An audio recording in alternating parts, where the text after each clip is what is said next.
የጣሪያ ስር አበቦች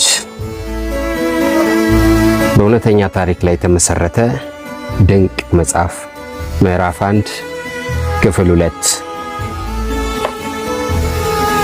አልጋዬ ላይ በደረቴ ተወረወርኩና ፊቴን ትራሱ ውስጥ ቀብሬ አለቀስኩ። ሁለት ወይም ከዚያ በላይ ህፃናት ሊወጡ ህፃኗ እኔ ነኝ የሆኑ ነጭናጫና አልቃሻ ፍጡራን መጥተው የኔን ቦታ እንዲወስዱ አልፈልግም።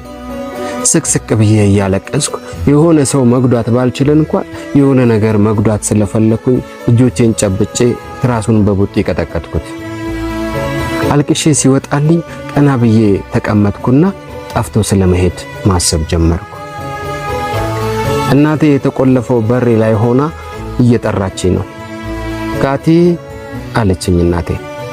አንድ ጊዜ ገብቼ መነጋገር እንችላለን ስትል ጠየቀችኝ። ሂጂልኝ ስል ጮኽኩ። ልጆችሽን ገና ካሁኑ ጠልቻችኋለሁ። መካከለኛ ለሆንኩት ለእኔ በግድ የለሽ ወላጆቼ ምን እንደተደገሰልኝ አውቄያለሁ። በቃ ከዚህ በኋላ ልረሳ ነው። የአርብ ስጦታዎች የሚባሉ ነገሮች አይኖሩም። አባቴም ቢሆን ከአሁን በኋላ ስለ እናቴ ስለ ክርስቶፈርና ከቦታዬ ስላስነሱኝ የሚያስጠሉ ህፃናት ብቻ ነው የሚያስበው። የዚያን ቀን ምሽት አባቴ እንደገባ ብዙም ሳይቆይ ወደ ክፍሌ መጣ። ሊያየኝ ከመጣ ብዬ በሩን ከፍቼ ነበር። በጣም ስለምወደው ቀስ ብዬ ፊቱን አየት አደረኩት። ያዘነ ይመስላል። በዛ ላይ ተለቅ ያለ ብራማ ቀለም ባለው ካርቶን ውስጥ የታሸገ ነገር ይዟል። የኔ ካቲ እንዴት ናት ሲል በለሆሳስ ጠየቀ። በደረቴ ተኝቼ በክንዴ ስራ ጮልቄ እያየሁት ነው። ቤት ስገባ ሰላም ልትኝ ሮጠሽ አልመጣሽም። አሁንም እዚህ ስመጣ ሰላም አላልሽኝም። ሌላው ቀርቶ ቀና ብለሽ እንኳን አላየሽኝም። ካቲ እየሮጥሽ ወደ እቅፌ ስላልመጣሽና ስላልሳምሽኝ አዝኛለሁ። ምንም አልመለስኩለትም። ግን አልጋው ላይ እንዳለው በጀርባ የሆንኩና አፈጠጥኩበት። እሱና እናቴ ለምን ሌሎች ልጆች ፈለጉ? ሁለት አይበቃም ነበር? በህይወቱ ሙሉ ተወዳጅ መሆን ያለብኝ ሴት ልጁ እኔ ብቻ መሆኔን እንዳለብኝ አያውቁም እንዴ? በረጅሙ ተነፈሰ። ከዚያ ቀረብ ብሎ አልጋው ጠርዝ ላይ ተቀመጠ። አንድ ነገር ታውቂያለሽ? በእንደዚህ አይነት አስተያየት ስታይኝ ለመጀመሪያ ጊዜ ነው። እየሮጥሽ እቅፌ ውስጥ ያልገባሽበት የመጀመሪያው አርብ ነው። ላታምኚኝ ትችያለሽ፣ ግን አርብ ደርሶ ቤት እስከመጣና አንቺን እስካይሽ ድረስ ሕያውነት አይሰማኝም። መሸነፍ አልፈለኩም። ከአሁን በኋላ አይፈልገኝም። ትልቁ ልጁ አለ። አሁን ደግሞ ሌሎች አልቃሻ ልጆች እየመጡለት ነው። በመሃሉ እረሳለሁ። ሌላም ነገር ልንገርሽ ሲል ጀመረ። በቅርበት እየተመለከተኝ ነው። አርብ ወደ ቤት ስመጣ ላንቺም ሆነ ለወንድምሽ ምንም ስጦታዎችን ባላመጣላችሁ እንኳን ሁለታችሁም በመምጣቴ ብቻ ተደስታችሁ እንደ እብድ እየሮጣችሁ እንደምታቅፉኝና እኔን እንጂ ስጦታዎቹን እንደማታስበልጡ አምን ነበር። እናታችሁና እኔ በደርዘን የሚቆጠሩ ልጆች ቢኖሩንም እንኳን ሁልጊዜም በልቤ ውስጥ ትልቅ ቦታ እንዳለሽ የምታውቂና ጥሩ አባት በመሆኔ ትወጂኛለሽ ብዬ አስብ ነበር። ለካ ተሳስቻለሁ። ከዚያ መናገሩን ቆም አደረገና እንደገና በረጅሙ ተነፈሰ። ሰማያዊ አይኖቹ ደፈረሱ። የእኔ ካቲ የመጀመሪያ ሴት ልጄ በመሆኗ አሁንም ለእኔ የተለየች እንደሆነች የምታውቅ ይመስለኝ ነበር አለኝ እንደገና። በተቆጣና በተጎዳ አስተያየት አየሁት። ከዚያ ሳግ አነቀኝ። ግን እማዬ ሌላ ሴት ልጅ ሲኖራት ለሷም ተመሳሳይ ነገር ትላታለህ አልኩት። አዎ እላታለሁ። ከመቅናቴ የተነሳ ተንሰቅስቄ ጨውኩ። ትንሽና ቆንጅዬ ስለምትሆን እኔን ከምትወደኝ የበለጠ ትወዳታለህ?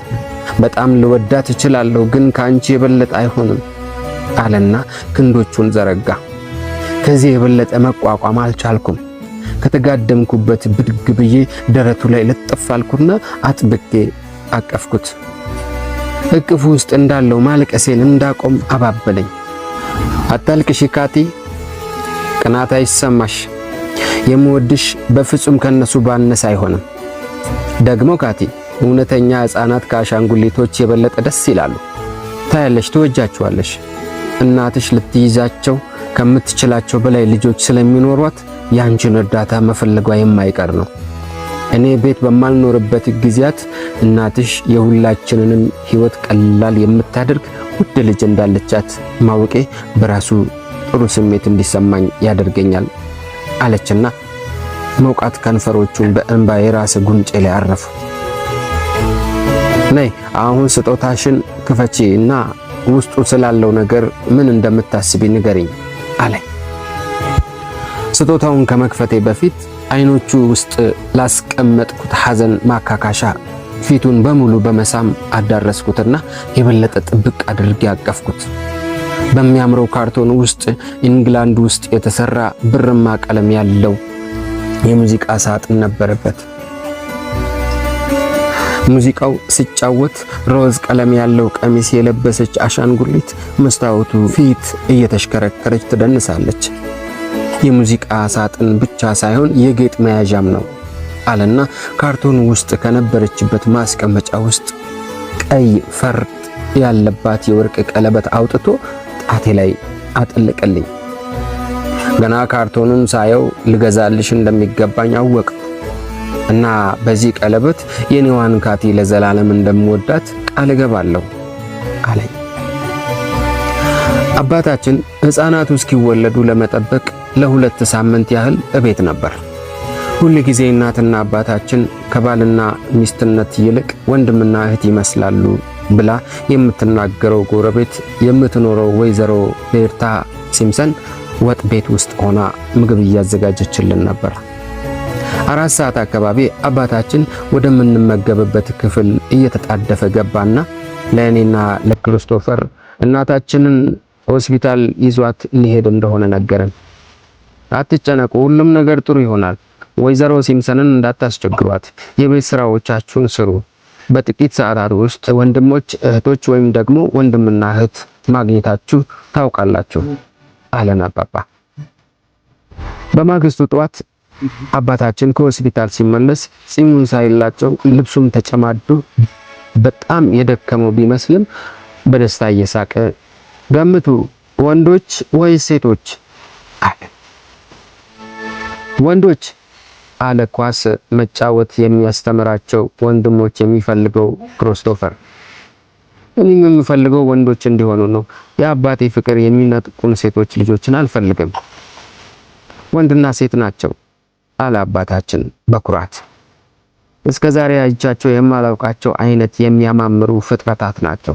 ራሳቸው እንድታዩዋቸው ኑ ልብሶቻቸውን ልበሱና ልውሰዳችሁ አለ። እንዳኮረፍኩ ነኝ። አባታችን ሕፃናቱ ወደ ተኙበት ክፍል ውስጥ እንዳሉ ማየት እንድችል ወደ መስኮቱ ከፍ አድርጎ ሲያቅፈኝ እንኳን ነርሷ ያቀፈቻቸው 2 ሚጢጢ ሕፃናትን ለመመልከት እያመነታው ነበር። በጣም ትንንሾች ናቸው። ጭንቅላታቸው ከአፕል አይበልጥም።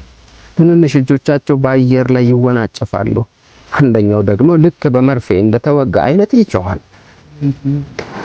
አባታችን ጉንጬን እየሳመና ጥብቅ አድርጎ እያቀፈኝ እፎይ እግዚአብሔር እንዴት መልካም ነው፣ ልክ እንደ መጀመሪያዎቹ ልጆቼ እንከን የለሽ የሆኑ ሌላ ወንድና ሌላ ሴት ልጅ ሰጠኝ። ሁለቱንም እንደምጠላቸው አስቤ ነበር። በተለይ ኮሪ ተብሎ ከተሰየመው ዝምተኛ ልጅ በ10 እጥፍ ጨዋ የሆነችውን ኬሪ ተብሎ ስም የወጣላትን ልወዳት እንደማልችል አስብ ነበር። ሁለቱ ከእኔ ክፍል ባሻገር ያለው ክፍል ውስጥ ከሆኑ ጸጥ ያለ መኝታ የማይታሰብ ነው። ሆኖም ከፍ ብለው ፈገግ ማለት ሲጀምሩና እኔ ስመጣ ወይ ሳቅፋቸው አይኖቻቸው ላይ ያለውን ደስታ ስመለከት የቅናት ስሜቴን ሞቃትና ደስ የሚል የእናትነት ስሜት ሲተካው ታወቀኝ።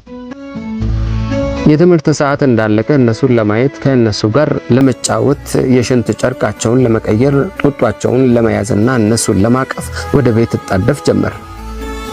እውነትም ለካ ከአሻንጉሊቶች የበለጡ ደስታ የሚሰጡ ናቸው።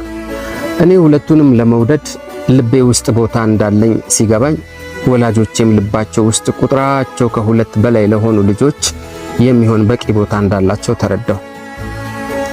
ትንሽ ጠየም ከሚለው ከአባታችን በስተቀር ሁላችንም ተመሳሳይ የሚያምር የቆዳ ቀለምና ወርቃማ ፀጉር ስላለን የአባታችን የልብ ጓደኛ ጂም የድሬስደን አሻንጉሊቶች በሚል ቅጽል ስም ይጠራን ነበር።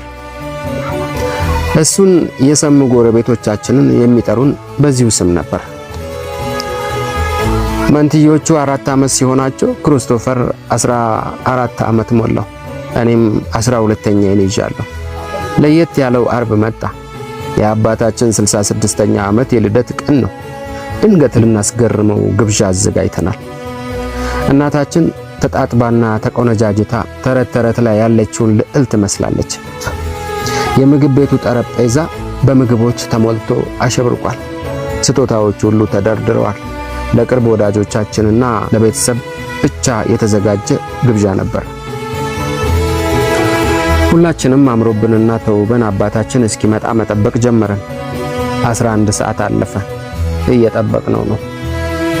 የአባታችን አረንጓዴ ካዲላክ መኪና እስካሁን አልመጣም። እናታችን በጭንቀት ክፍሉ ውስጥ እየተንጎራደደች ነው። የተጠሩት እንግዶች እያወሩ ነበር።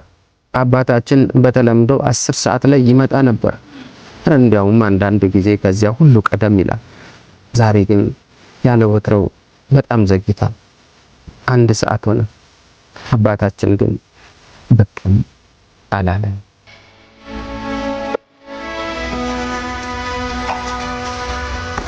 ሰላም የተወደዳችሁ ቤተሰቦቻችን እንደምን አላችሁ? እንግዲህ ይህ ቻናል ልትወዷቸው የሚችሏቸውን መጽሐፍቶችን እየተረከ ወደ እናንተ ያደርሳል። እናንተ ደግሞ ላይክ፣ ሼር፣ ኮሜንት እያደረጋችሁ ለወዳጆቻችሁ ሰብስክራይብ እንዲያደርጉ እየጋበዛችሁ ቤተሰባዊነታችንን እናስቀጥላለን። እንወዳችኋለን።